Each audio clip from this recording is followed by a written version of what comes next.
LinkedIn Lazy Part 2. My name is Deborah Owens, and I'm the founder of the Corporate Alley Cat. And I noticed in our last LinkedIn Live, we had some new folks join us who hadn't previously been in our community. So I thought I'd take a quick minute and tell you what we do at the Corporate Alley Cat. At the Corporate Alley Cat, we have one mission, and it has been our mission for the last 6 years, and that is to help professionals of color navigate the corporate environment, specifically helping them to address those unique challenges and experiences that only we have. I was tired of seeing Black professionals, brown professionals get their careers derailed over silly things, and realized that there's a lot of information out there that is not shared with us. So at the Corporate Alley Cat, we take you behind the scenes, we give you the insider knowledge, we give you the strategies so that you can continue to advance your career without selling your soul and without derailing your career. So let's get started. LinkedIn Lazy Part 2. If you are joining us live, let me know where you're calling from. And if you're new to the Corporate Alley Cat community, let me hear you.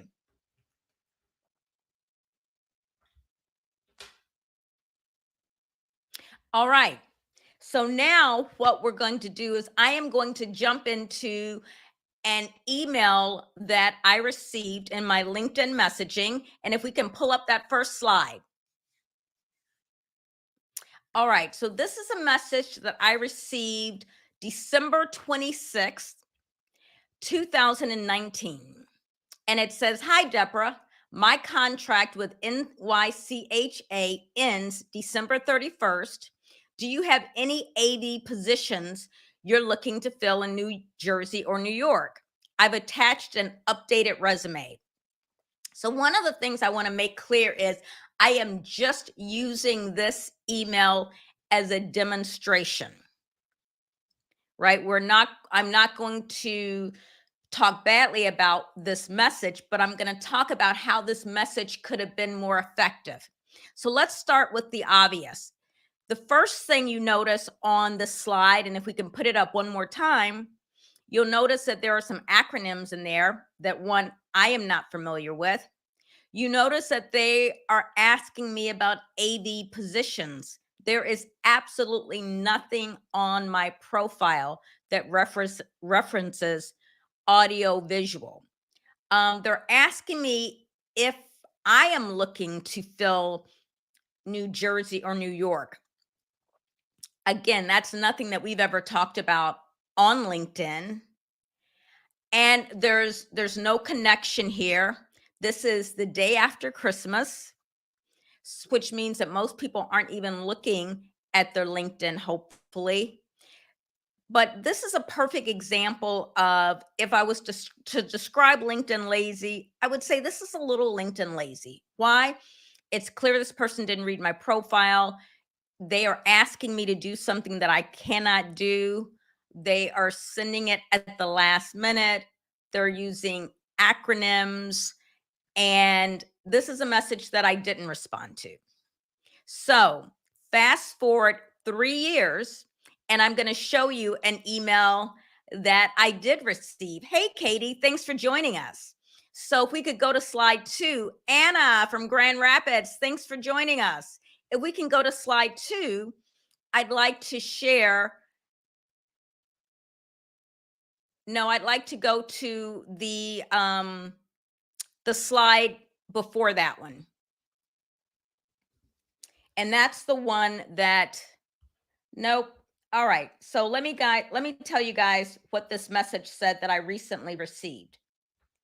So the message I recently received said,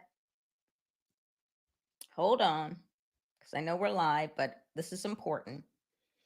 Okay, so I got a message just last week. It was the day after our LinkedIn Lazy Live. And the message said, "Just curious, what's the reason you never responded about knowing of available jobs?" Wow. I asked that in 2019. Maybe you help people of color advance their careers by advising them. Okay. So clearly, this person was not very happy with me that I didn't respond. So again, I don't think that they sent a very effective message. And I actually went back and looked at that person's profile and found that there were some areas of connection. And what I want to do is show you how you could update this, or how you can use a different approach to get a better response to your messages. So let's go to that one with the Howard Bison in it. All right. So if I was her, here's another approach. Hello, Deborah and fellow Bison. I went to Howard University. This person went to Howard University. I would always lead to that. That's a connection point. And of course, I'm going to keep reading now that I know we're alums of the same university. The second thing I would say is I've been following the Corporate Alley Cat and hope you can point me in the right direction. So again, this tells me that this person is part of my community. Again, I'm going to keep reading because another point of connection. She goes on to explain that she has 20 years in audiovisual experience, primarily with large organizations, doing offsite meetings that have a high level need for AV services. And I'm looking to transition for contract work to a full-time position. Okay, so now I don't have to guess what this person's background is, what their level of experience is, what they're trying to do with this message. So then if you go to the third line or paragraph, it says, while you're not from the AV industry, I was hoping you may have a contact in the pharma industry, meeting and planning division, specifically at company A or B, who would be open to talking with me regarding their internal AV team and services they provide. Yay. So one, now I know this person understands that I'm not a good connection for AV services, but they do understand that I'm in the pharma industry. They do understand that the pharma industry has a lot of offsite meetings and they do need AV services. And then they've asked me if I can connect people with my former companies. So company A and company B I worked at. So what's really important here is she's asking me to do something that I can do. And I could do it if I had the information fairly easy. Oftentimes you don't get a response is because you are reaching out to people, sometimes blindly, just sending a form letter and just putting the person's name in there. And we can tell when it's a cut and paste, right? But the other thing is you're asking people to do things that they can't do, that they have no knowledge of. And so a lot of times people aren't responding because it's clear that you know nothing about them or how they can help you, right? So the question I always say is, are you making it easy for people to help you? So at the end of that email, the message, the person says, I'd appreciate any introductions you can make.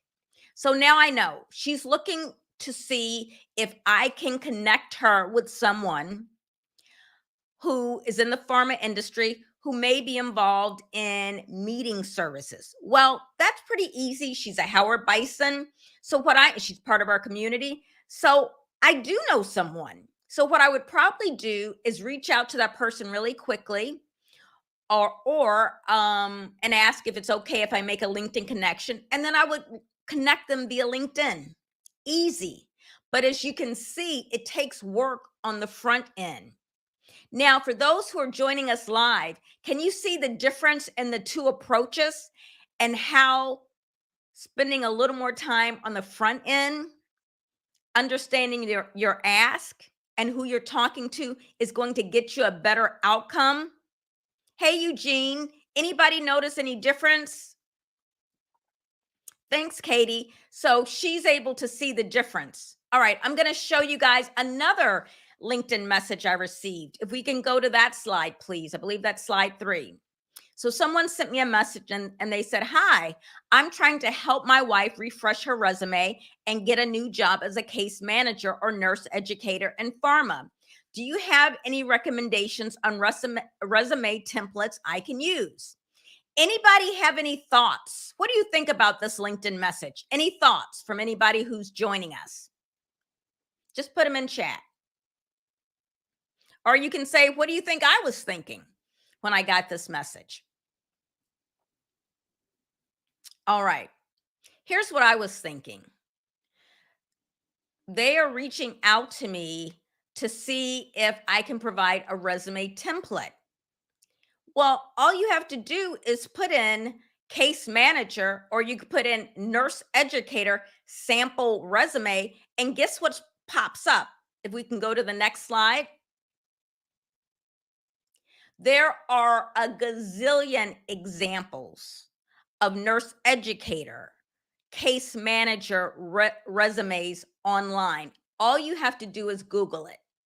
So what this person is asking me to do something that they weren't willing to do, which is to go on Google and just look it up. Right? Templates are readily available. And so that's kind of one of my things that I would say would be a not. Don't ask someone to Google. Don't ask someone something that is Google, that you can Google, right? Uh, because you don't need me for that, right? So basically, you haven't gone and looked at templates, but you want me to stop what I'm doing to go look at all these templates, figure out what your wife needs, and then share that with you. Again, make it easy for people to help you, right? If you make it easy, people will respond. If you don't, they won't, because any message that most people get that looks like it's going to be a project for me, I'm going to say no. I'm full up on projects, right? So if you think about that first message I got, basically this person wanted me to take on her job search the day after Christmas. That is not a good request. One of the other things I want to tackle, and some people may not like hearing this, but in the email the person sent me last night, they were like, well, you're supposed to help Black people. Well, I guess you advise them. Okay. Well, here's what happens. Yes, here's the email. Just curious, what's the reason you never responded about knowing of available jobs? Wow, I asked about that in 2019. Maybe you help people of color advance their careers by advising them. Okay. Any thoughts on this message I received? There's something really important in this message, and this is where I say people may not like what I'm about to say, which is oftentimes you hear things like, Black people don't help each other, women don't help each other, this group doesn't help each other. And I think that is not accurate in most cases. I think the reason you're not getting help is not because people don't want to help you, but they don't know how to help you, or you haven't given them enough information to be able to provide help to you. So I want you to think about that the next time you say, oh, so and so, Black people just don't support other Black people in the workplace. I have found that that is not true in most cases. What I have found is true is sometimes we think we're being clear with our ask and we're not. And if it takes too much energy or work for somebody to help you, they're probably going to pass because they don't want any more projects. Is that resonating with anyone? Anyone ever say that and you go back and you think about your ask and you go, my ask wasn't really that clear. It really would have been hard for me to help them, or they really have to be able to read my mind to be able to give me the help I need. So Katie says, it reminds me of when I worked in customer service and would follow up on requests with, let me Google that for you. Exactly. Eugene, it would have been worthwhile to send you the resume requesting feedback if you have time. Absolutely.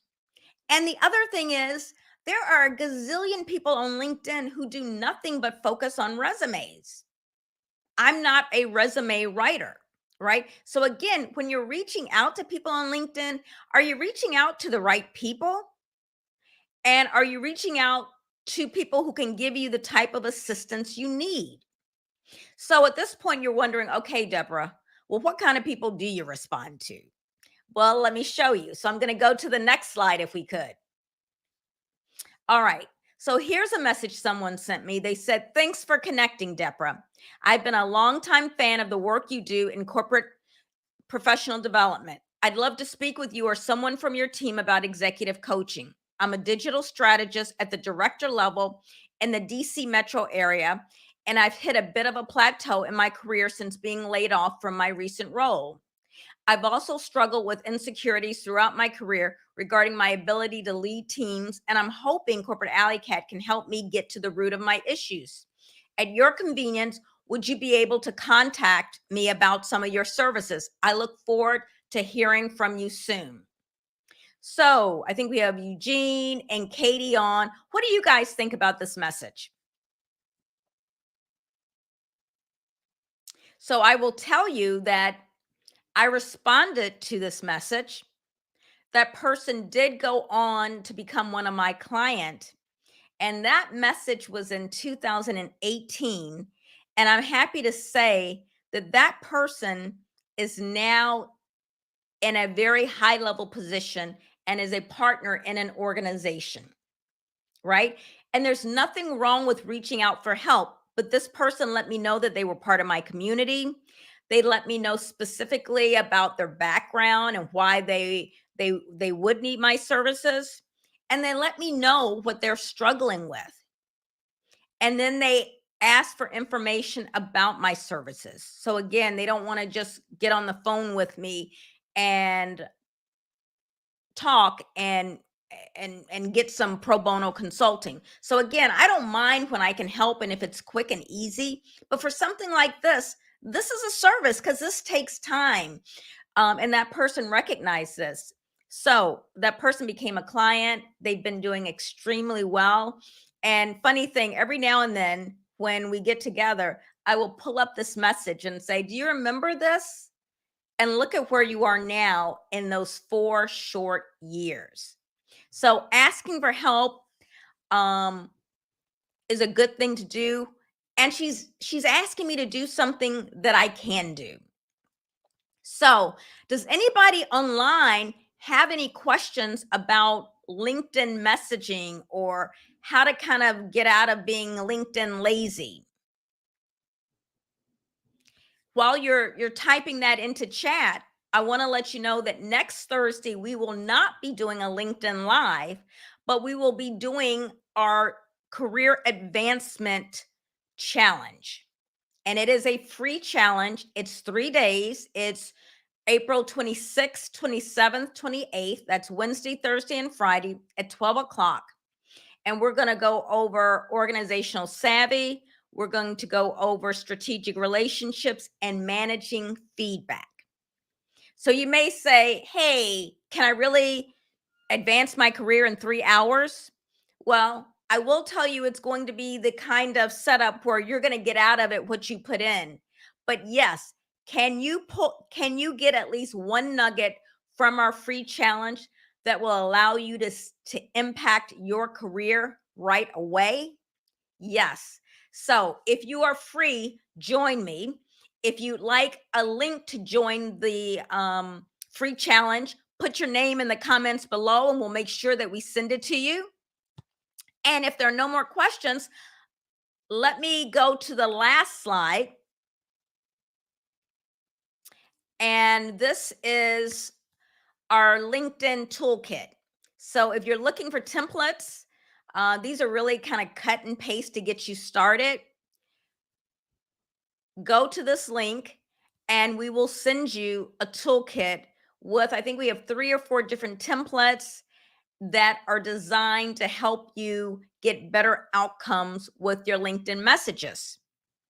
So make sure you do that and make sure you join me next week for